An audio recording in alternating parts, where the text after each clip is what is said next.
हे sentence divide केलेलं आहे 4 पार्टमध्ये. कोणत्या पार्टमध्ये स्पेलिंग मिस्टेक केलेला आहे तो पार्ट ओळखायचा आहे. The shocking assassination of the famous political. Assassination म्हणजे काय? ॲसेसिनेशन म्हणजे एखाद्या व्यक्तीची हत्या करणे, मर्डर करणे. द शॉकिंग ॲसेसिनेशन म्हणजे धक्कादायक हत्या जी आहे of the famous political leader, एका पॉलिटिकल लीडरची, एका फेमस पॉलिटिकल लीडरची जी धक्कादायक हत्या करण्यात आलेली आहे. Sent waves unrest across the country. आणि संपूर्ण देशामध्ये ती लाट पसरली.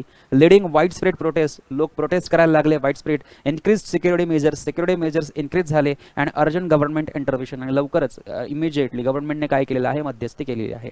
आता बघा, हा जो ॲसेसिनेशनचं स्पेलिंग आहे या ठिकाणी चुकीचा आहे. ॲसेसिनेशनचं स्पेलिंग बघा, आधी ॲस लिहायचा ASS. ॲस म्हणजे गाढव. पुन्हा एकदा ॲस लिहायचा ASS. हा पहिला ॲस, हा दुसरा ॲस. त्याच्यानंतर लिहायचा आय आणि त्याच्यानंतर नेशन लिहायचं NATION. नेशन म्हणजे राष्ट्र. सो अशा 4 भागांमध्ये तुम्हाला हे लक्षात ठेवायचं आहे. हा ॲस, नंतर दुसरा ॲस, नंतर आय आणि नंतर नेशन. सो या ठिकाणी बघा काय केलेलं आहे? ॲस आहे पहिला, दुसरा पण ॲस आहे, आय पण आहे, परंतु नेशनच्या स्पेलिंगमध्ये हा जो आय आहे हा आय चुकीचा आहे. इकडे काय, सॉरी, हा जो एस आहे हा एस चुकीचा आहे. याऐवजी काय पाहिजे होता? टी पाहिजे होता. तेव्हा आपलं उत्तर बरोबर होईल. सो ॲसेसिनेशनचं स्पेलिंग चुकीचं आहे म्हणून ए म्हणून ऑप्शन 1 आपलं करेक्ट उत्तर होईल.